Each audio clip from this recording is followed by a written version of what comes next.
자, 여러분들 안녕하십니까. 이번 이야기는 시청자 정명님께서 찾아와 주셨습니다. 정명님께서는 지금 현재 방송국 PD를 하고 계신 분입니다. 그래서 또 여러 가지 일들이 있겠지만 오늘 이야기는 본인이 직접 겪었던 이야기인 것 같아요. 어떤 이야기인지는 같이 한번 들어보도록 할게요. 안녕하세요. 정명님 반갑습니다. 반갑습니다.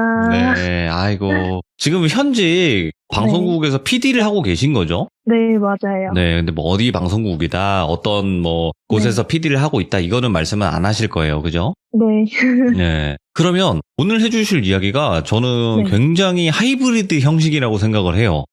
그러니까 예를 들어 귀신, 아니면 사람 공포, 이게 또 섞여 있는 것 네. 같거든요? 네. 알겠습니다. 근데 네. 제가 이제 정확히는 직업 괴담은 아니고요. 개인적으로 있었던 일이어서 참고해서 들어주시면 좋을 것 같아요. 맞죠. 근데 직업 괴담은 아닌데 직업 괴담과도 연관이 될 수 있잖아요, 나중 가면. 그죠?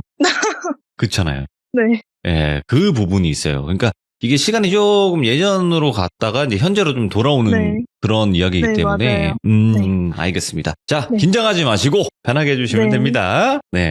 네, 자, 알겠습니다. 그러면 출발을 해보도록 할게요. 렛츠가! 일입니다. 정명이죠.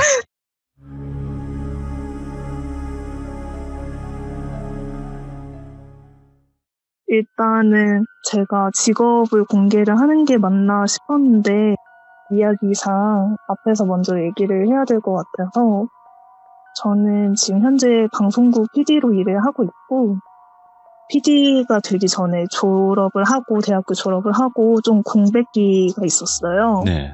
백수 시절이 있었는데 그 시기에 중학교 동창한테 좀 뜬금없이 연락이 왔어요.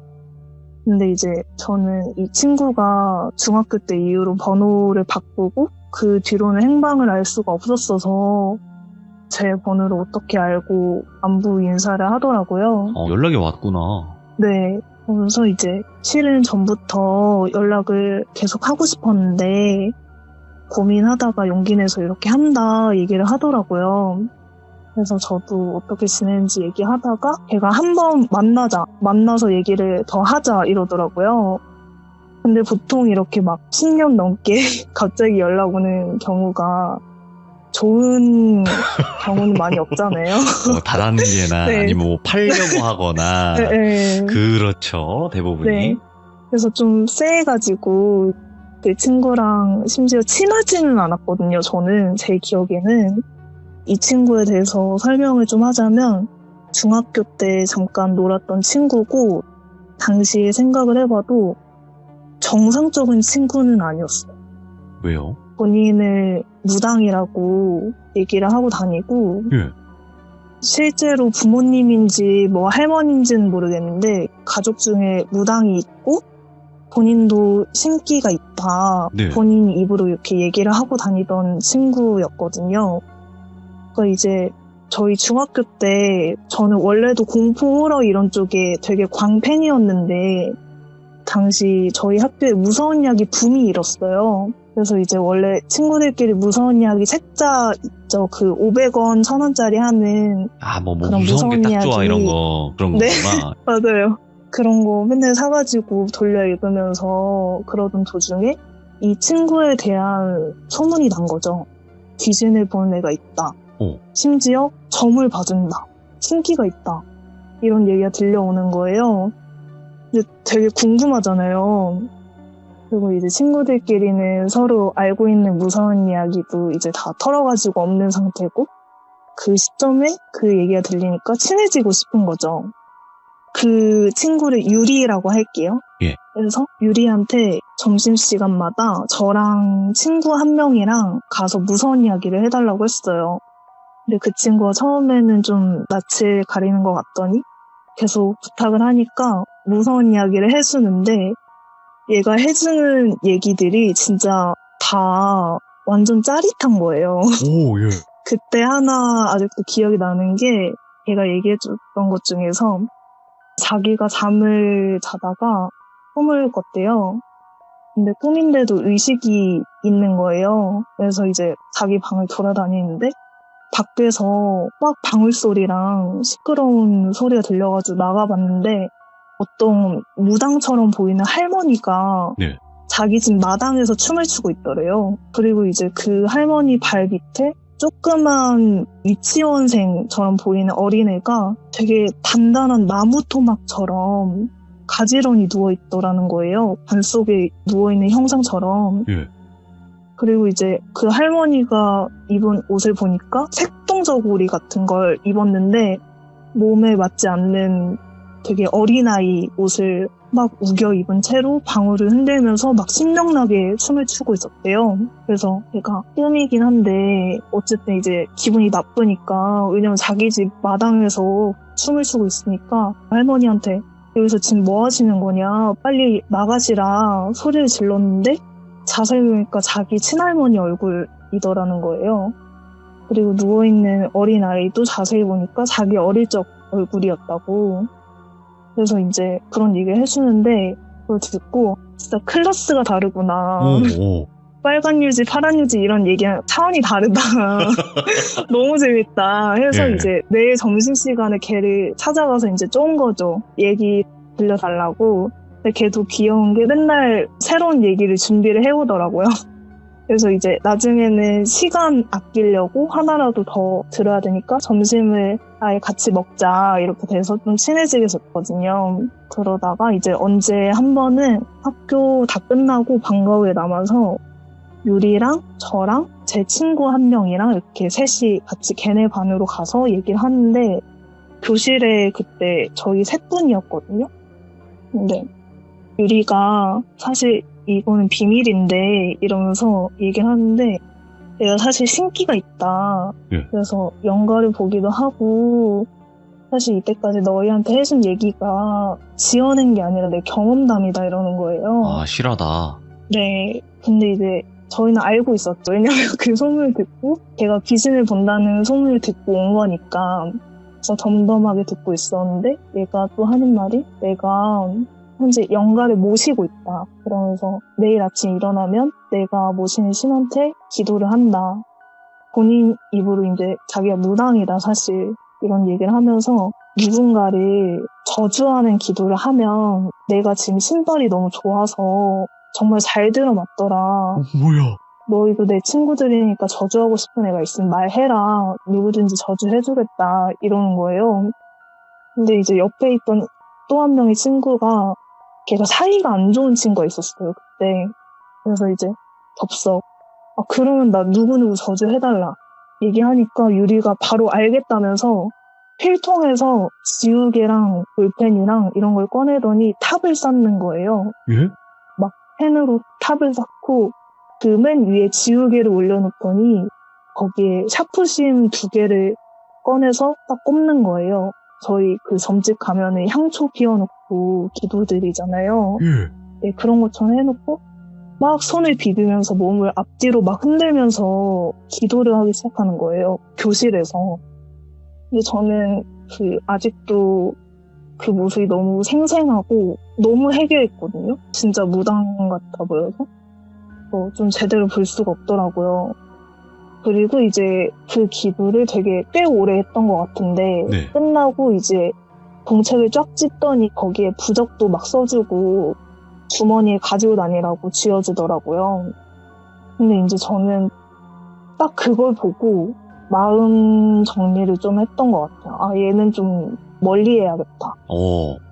근데 이제 걔가 저한테, 너는 저주할 사람 없냐고, 정명이 너는 왜 저주 안 해? 이러면서 계속 저한테 강요를 하는 거예요. 좀 그래서, 말을 좀 해라, 이런 걸로. 네. 나는 없다. 괜찮다. 그래도 계속 강요를 해가지고 저는 그 뒤로 좀 멀어졌고, 근데 이제 얘한테 저주를 청탁한 이 친구는 그 뒤로도 계속 저주기도 하겠다고 걔한테 찾아가고 이랬거든요. 근데 이제 저는 그걸 본 뒤로 뭐 점심시간이든 방과후든 더 이상 유리한테 찾아가지 않았었고, 저한테는 유리라는 친구가 딱 여기까지였어요. 제 기억으로는 정말 몇 개월 잠깐 지냈던. 그 뒤로 이제 고등학교를 뭐 어디로 갔는지 어떻게 사는지 전혀 소식을 들은 게 없었거든요. 네. 근데 이제 이 친구가 저주 기도를 했던 거 그거 빼고는 나름 성격도 되게 재밌었고 말도 중학생이었는데 되게 잘했던 기억도 나고 네. 공부도 좀 잘했었던 것 같고 그래서 조금 이제 정이 있었는데 그러다가 이제 걔가 만나자고 할 때 몇 번 튕기다가 진짜 만나게 된 날이 있었어요. 네. 그때가 이제 여름에 비 오는 날이었는데 몇 년 전 이런 거 얘기 안 해도 되죠? 네, 그냥 뭐 네. 좀 시간이 지나서죠. 몇 년 정도 네. 지나서죠. 네, 밤에 서울 시내에 있는 술집에서 만나게 됐어요. 네. 근데 어쨌든 10년 만에 만나게 된 거니까 좀 반갑잖아요. 네. 근데 이제 제가 걔를 보자마자 좀 쎄한 느낌 있잖아요. 그 행색, 아, 왜요? 옷도 되게 야하게 입고 화장도 엄청 진하게 약간 중국식 화장처럼 네. 눈꼬리 관자놀이까지 가 있고 입술도 버건디 색깔에 그리고 눈을 되게 계속 가늘게 뜨고 있는데 그게 계속 소름이 끼치더라고요. 뭐 아무튼 오랜만에 만나서 얘기를 하는데 보통은 이렇게 10년 만에 만나면 그동안 뭐 어떻게 지냈냐 뭐 어떻게 살았냐 이런 얘기 하는데 중학교 네. 동창이니까 아니면 중학교 때 얘기를 한다든지 이렇게 하는데 얘가 거의 저를 취재하듯이 질문만 계속 하는 거예요. 네. 직업이 뭐냐? 혼자 사냐? 주변에 뭐 누가 있냐? 이런 식으로 계속 취재를 하듯이 하는 거예요. 근데 이제 중간에 막 서빙하러 오시고 하면 대화 흐름이 끊기잖아요. 근데 그때마다 제가 화제 전화를 하려고 시도를 해봤는데 잘 안 되더라고요. 계속 질문만 하더라고요. 그래서 그러다가 갑자기 근데 우리 중학교 때 현아 기억나? 이러는 거예요. 네, 저주기도를 청탁했던 그 친구를 현아라고 할게요. 예. 현아? 지금도 연락하고 잘 지낸다 하니까 걔가 갑자기 막 웃더라고요.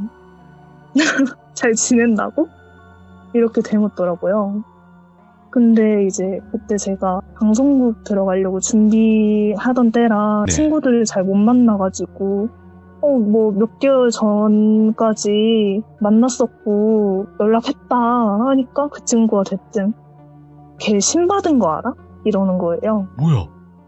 근데 이제 그 친구랑 같이 지내서 알지만 그쪽 친구 뭐 가족 중에 무당이 있거나 신기가 있거나 전혀 없었고 그리고 갑자기 그런 얘기 들으니까 좀 많이 충격적인 거예요. 그래서 뭔 소리냐 현아가 갑자기 왜 신해봤냐 되물으니까 하는 말이 내가 중학교 때 걔 저주기도 했던 거 그거 실은 현아가 저주해달라고 했던 사람 저주했던 거 아니다. 예? 그거 다 현아한테 저주했던 거다. 이러면서 얘기를 하는데 요약을 하자면 현아가 사이가 안 좋은 그 친구를 저주기도를 해달라고 부탁을 해서 걔가 기도를 하고 부적도 해줬잖아요. 예. 근데 그게 그 뒤로도 제가 없을 때도 현아가 저주기도를 해달라고 자기를 계속 찾아왔대요.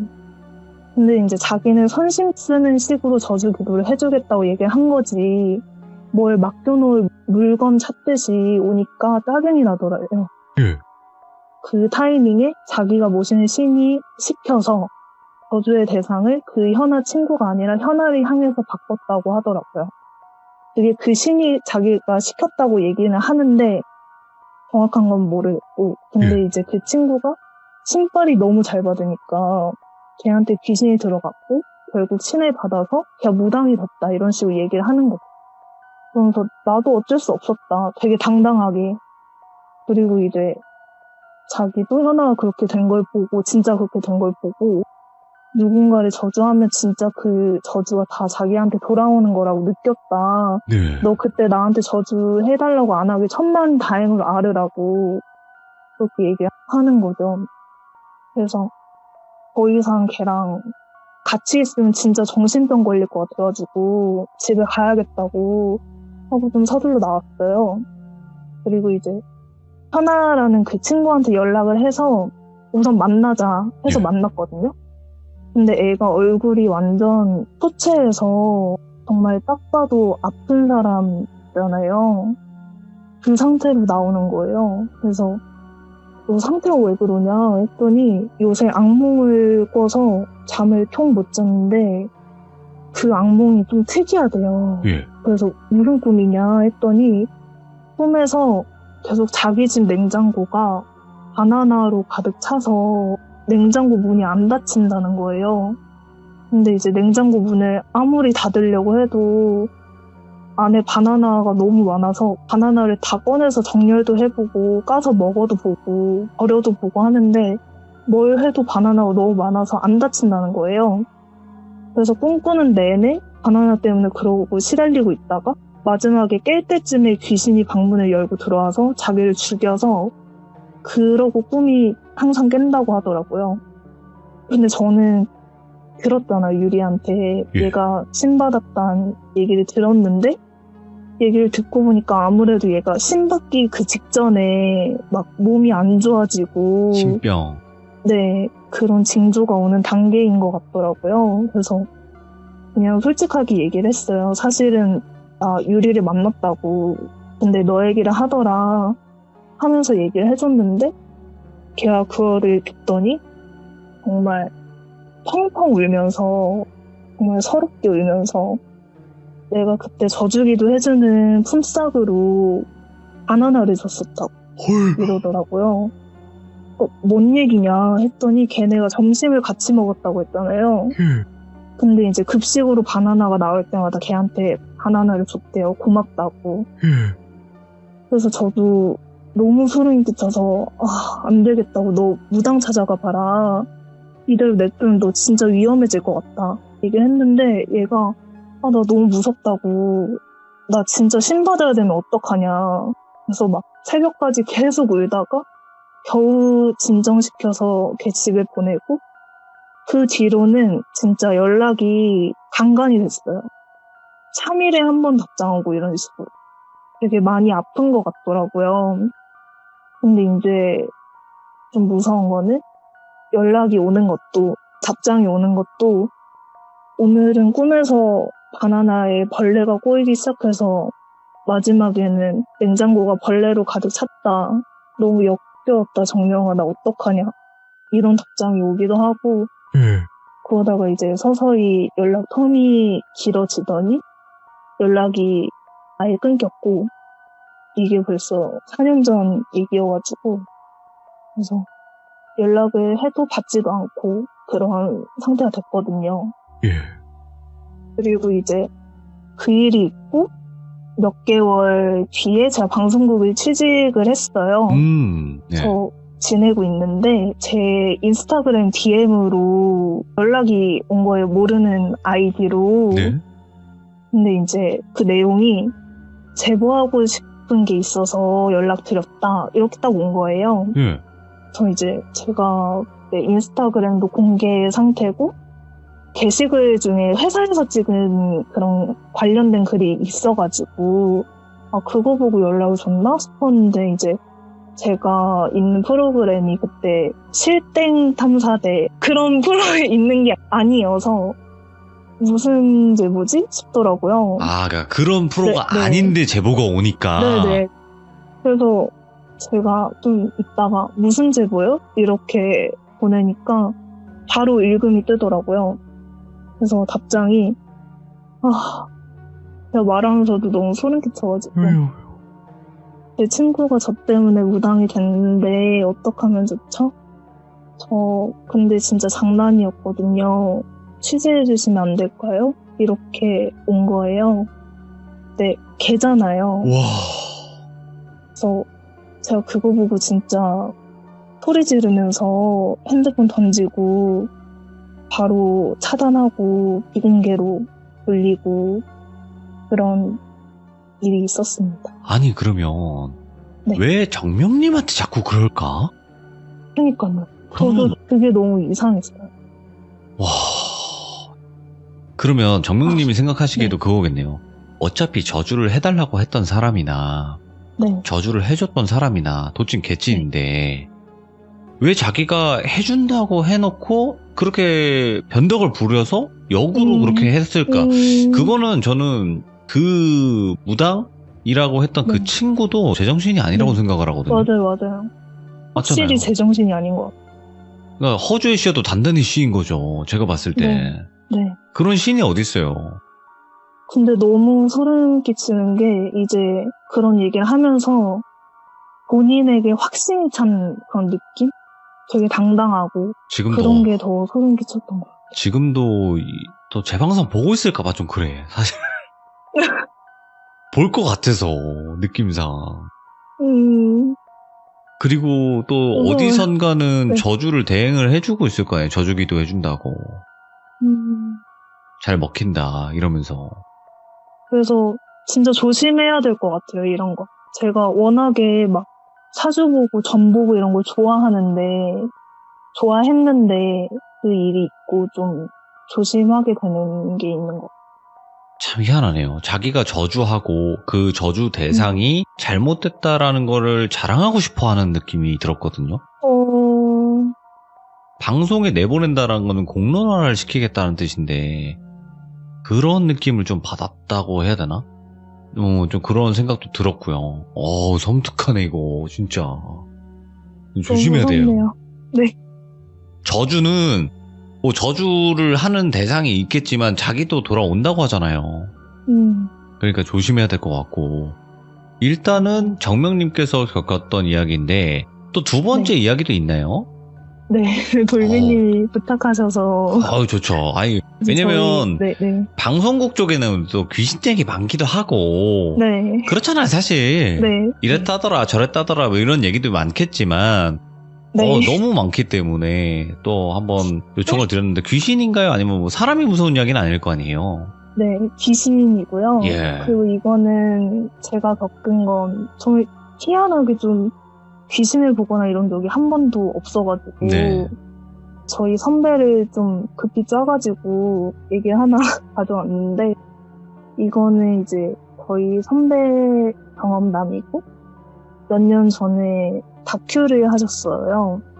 근데 이제 주제가 병원에서 아이들 심장 이식하고 수술하는 그런 주제였고 그날 기다리는 가족들 그리고 수술하는 장면까지 직접 다 촬영을 해야 해서 네. 며칠간 병원을 계속 왔다 갔다 하셨대요. 근데 이제 그 선배가 좀 피곤해지면 기가 약해져가지고 귀신을 보는 선배거든요. 이제 차 타고 가면서 뭐 취재 촬영 타고 가면서 본 적도 있고 배 위에서 본 적도 있고 근데 이제 항상 그때마다 목이 반쯤 꺾인 여자 귀신을 보는 거예요. 근데 사실 장소가 다 다르고 시기도 다 다른데 계속 같은 귀신이 보인다는 거는 얘가 자기 따라다닌다는 거잖아요. 그래서 어느 정도 이런 귀신이 나를 따라다니는구나 인지를 하고 있었는데 항상 멀리서 봤었대요. 네. 그래서 인지를 하고 있었고 그날은 병원에서 촬영 장비를 옮기는 동안 잠깐 데스크 쪽에 앉아가지고 너무 피곤해가지고 쉬고 있었대요. 네. 근데 이제 촬영팀이 다시 장비 옮기고 다시 장비 가질러 엘베를 타고 다 내려가서 그 층이 완전히 조용해졌대요. 늦은 시간이어서. 근데 이제 그때 잠도 잘 못 자고 너무 힘들었어가지고 계속 졸리고 몽롱한 상태였는데 앉아있는데 저 멀리 끝쪽 병실에서 미닫이 문을 쓱 연 소리가 들리더래요. 그래서 그냥 그런 것 같다 하고 눈을 감고 의자에 기대에 있는데 그 사람이 중앙 쪽으로 걸어오는 소리가 들리더래요. 그 선배가 중앙 의자에 앉아 있었고 근데 정말 느릿느릿 걸어오더래요. 느릿느릿.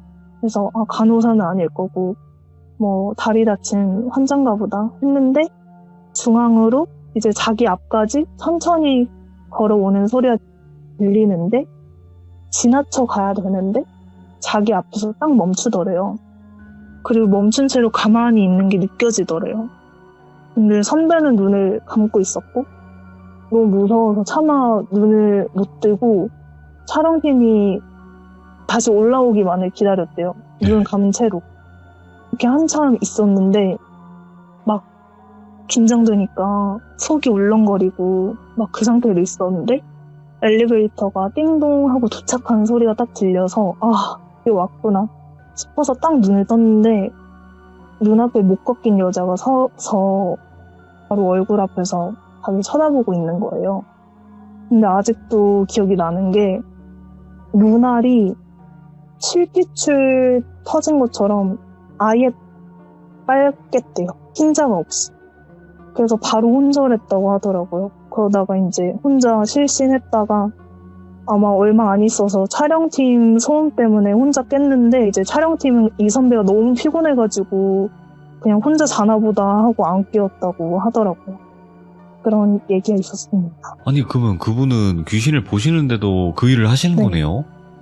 네, 그래서 진짜 대단한 것 같아요. 계속 그 귀신이 피곤할 때 밤샘 근무할 때마다 보이는데 그래서 그러면 정명님은 네. PD를 하고 계시니까 그런 스태프분들도 많이 만나시겠지만 연예인분들도 네. 많이 보실 거 아니에요? 네네. 연예인분들도 귀신 보시는 분들 많죠? 아, 그런 얘기도 들었던 것 같은데 원래는 사주팔자 자체가 예.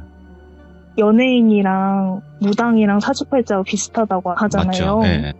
그래서 그런 끼가 있는 사람들이 정말 많다고. 그리고 이제 연예 기획사 대표나 그쪽에 있는 사람들도 그런 쪽으로 부업을 하는 사람도 많고 부업? 무당을요? 그런 사업을 하는 거죠. 아, 무당 사업을? 네, 오, 예. 그렇게만 들어요. 하긴 이제 연예인분들도 귀신이라는 존재를 어느 정도 좀 겪은 분들이 많잖아요. 예. 애초에 저는 이 생각이 네. 있어요. 방송 쪽은 전부 다 그렇다고 생각을 해요. 대부분.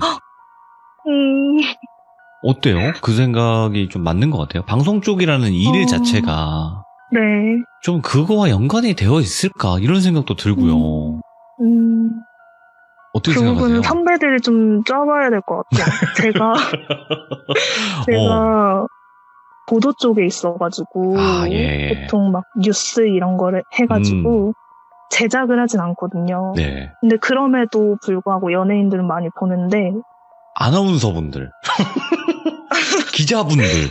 근데 뭐, 확실한 예를 들어, 건 예. 확실한 건 기가 너무 세요.